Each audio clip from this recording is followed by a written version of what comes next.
How close to danger would you actually go? Imagine we live in a hopefully not too distant future where space exploration is possible across huge distances, so that we can explore Saturn's rings for ourselves, marvel at beautiful nebulae, and visit distant galaxies. Where then would you definitely not want to go? Where are the most dangerous places in the universe? I've picked out 5 for this video that are in no particular order, including a brand new discovery from the past year. So let's dive into this list and start with the first there, magnetars, and specifically SGR 1806-20.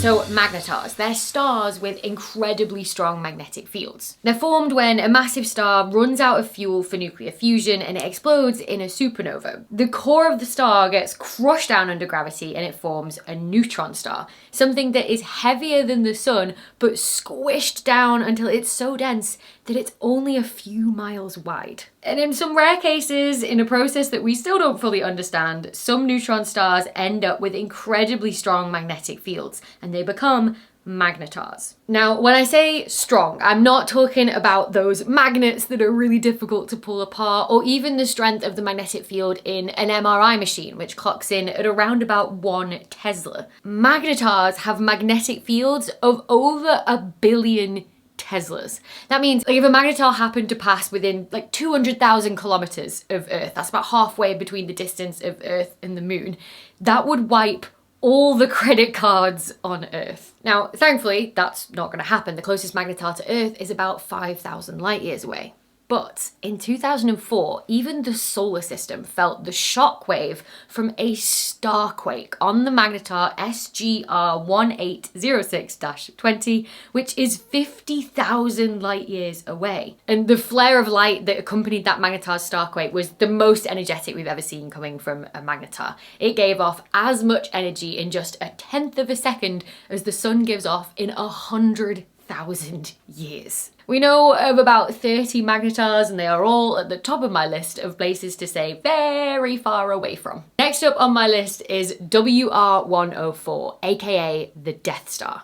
Remember how in Star Wars the Death Star was built to destroy planets with its super laser? Yeah, that's why WR104 got its nickname. It's what's known as a Wolf-Rayet star, so it's the final stages of a massive star's life with one last burst of fusion that makes them thousands of times brighter than the sun as they shed their outer layers. It means that a supernova is the next step for a Wolf-Rayet star, which is what makes WR104 so dangerous. So it's a binary star. It's orbiting another star, and it's what makes this really cool pinwheel shape out of the material that it's throwing off. And it's because of that, the fact that it is in orbit around another star, that we can get more information about this star than we can about other Wolf-Rayet stars. And our initial models of this star had its poles pointing almost directly at Earth. Its poles, where if the supernova is energetic enough, a big burst of gamma rays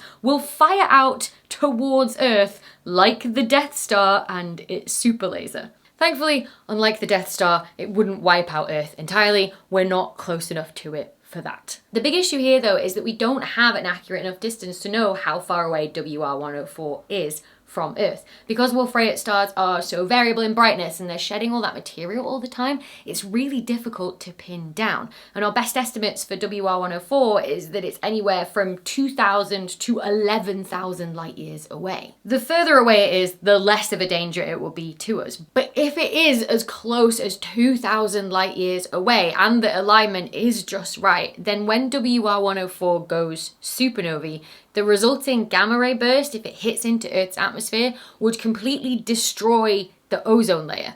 And then we'd be completely exposed to the harmful, damaging UV radiation from the sun, leading to a possible mass extinction of life here on Earth. The good news though is that recent models of all the data we have of WR104 have suggested the binary system is actually inclined to us more than we originally thought, suggesting thankfully that the poles of WR104 might not be pointing directly towards us here on Earth. Well, they're still pointing somewhere in the universe, and I don't know about you, but I do not want to be anywhere near the firing line when WR104 goes supernova. Nor do I want to be anywhere near a kilonova when neutron stars collide. Because if you have two massive stars orbiting each other in life, then after they've both gone supernova and collapsed down under gravity, you can end up with two neutron stars orbiting each other. So they're essentially the leftover cores of the star that have gone supernova that have been crushed down under the immense gravity, so much that you've squashed all the space out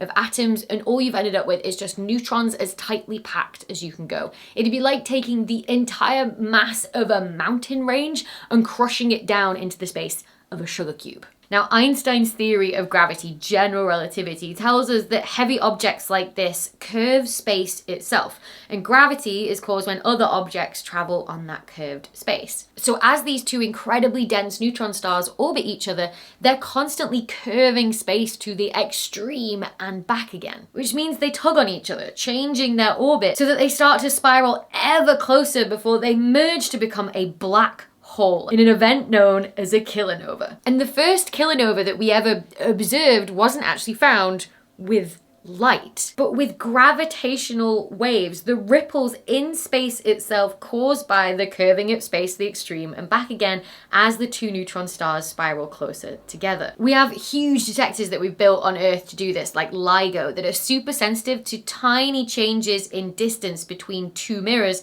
caused by the space squishing and stretching as a gravitational wave passes by. And on the 17th of August 2017, LIGO detected a gravitational wave signal that within hours had telescopes all around the world and in space scrambling to look at that patch of sky to see if they could detect the light from the kilonova that had occurred billions of light years away. And this is where it starts to get really dangerous, because in the moments before those neutron stars merge, they will have thrown out a huge amount of debris at close to the speed of light. That debris is where the likes of gold, platinum, and uranium come from. And it's that debris that glows across the entire spectrum of light. So visible and UV light in the hours following the kilonova, which fades to infrared after a few days. And then after a couple of months, that debris will slam into the surrounding gas and cause X-ray emission that we can detect as well. If you were anywhere near that merger, that expanding wall of radioactive debris traveling at close to the speed of light would be lethal on its own.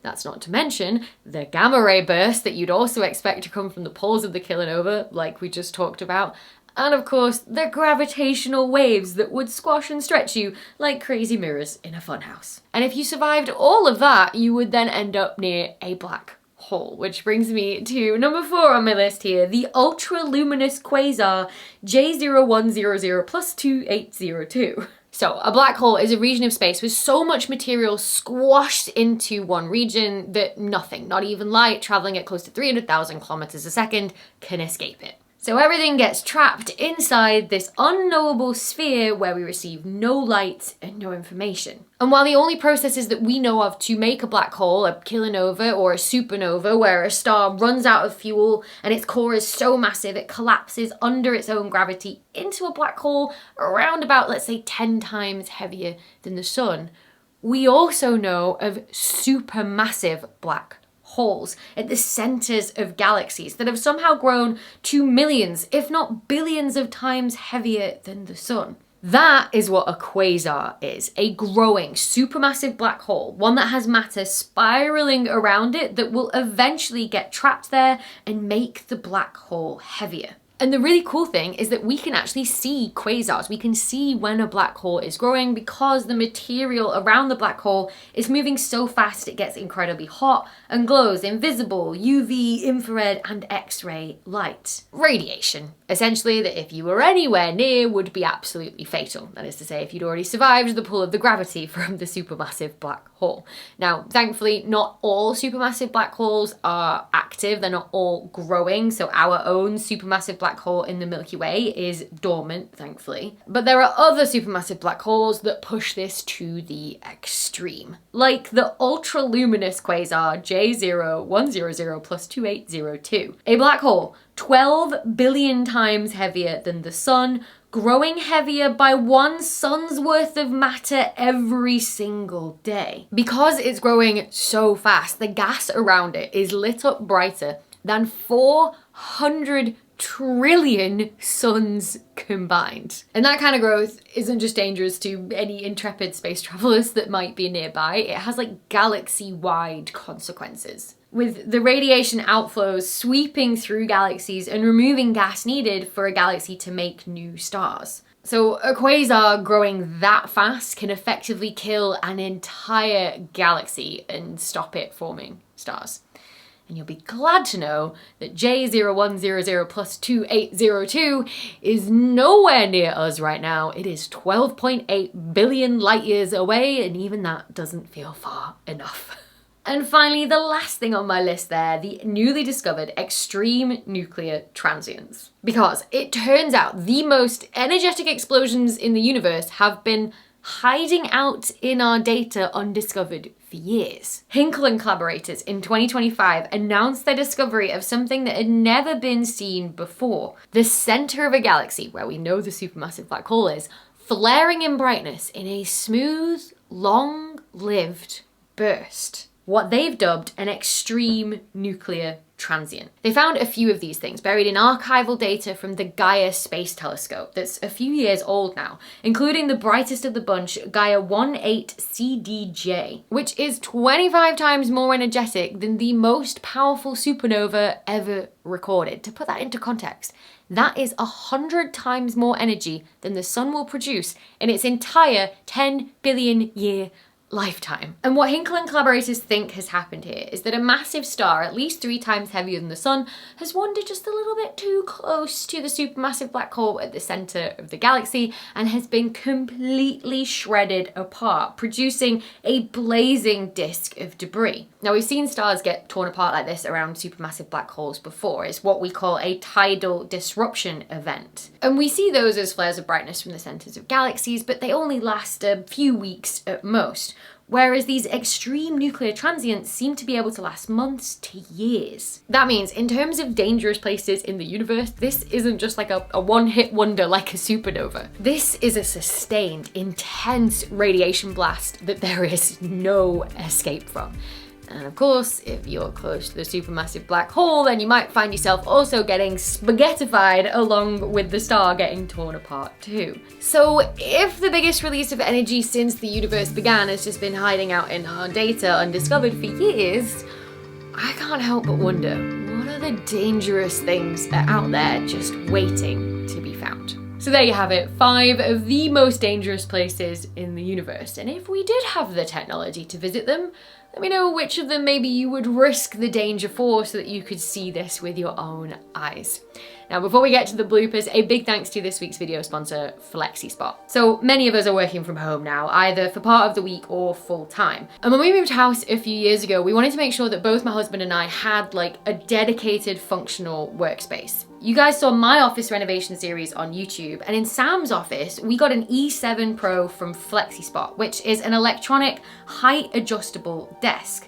So with just a press of a button, you can switch from sitting to standing, and it's so sturdy when it does it. There's no wobble at all. We've been loving how you can save different positions in the memory with enough buttons for 2 people to save their preferences as well, which means I've been able to escape to work in Sam's office during the latest heat wave because this is in the roof and it is boiling. After using this for 2 years, both Sam and I are converts. Being able to switch between sitting and standing is honestly such a game changer. So if I'm writing or reading, I'll sit, but if I've got a virtual meeting with someone, I'll switch to standing up for a while. And I found that my body feels so much better at the end of a day working as well. Like my posture is better, like my back doesn't ache as much. And also I get a little focus boost when I switch between like sitting and standing. Plus the desk looks great, it's so sleek, there's really well thought out cable management, and there's a sensor to stop the electronic motor if you're in the way. Plus it's super stable and has a static loading capacity of 440 pounds. FlexiSpot are having a sale at the minute with 30% off all their products. So if you're thinking about making a change to a sit-stand desk with all of the health benefits that come with it, then check them out. There's a link in the video description down below.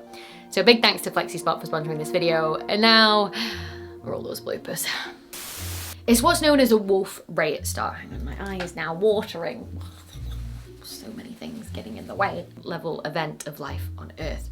Why do I keep wanting to say mass extinction level event? It's because of asteroid stuff. It's like, mass extinction level event. I just want to say a mass extinction of life on Earth. Then 400 trillion, spat everywhere. Really wanted to emphasize the trillion and spat everywhere. There is an airplane, I will wait.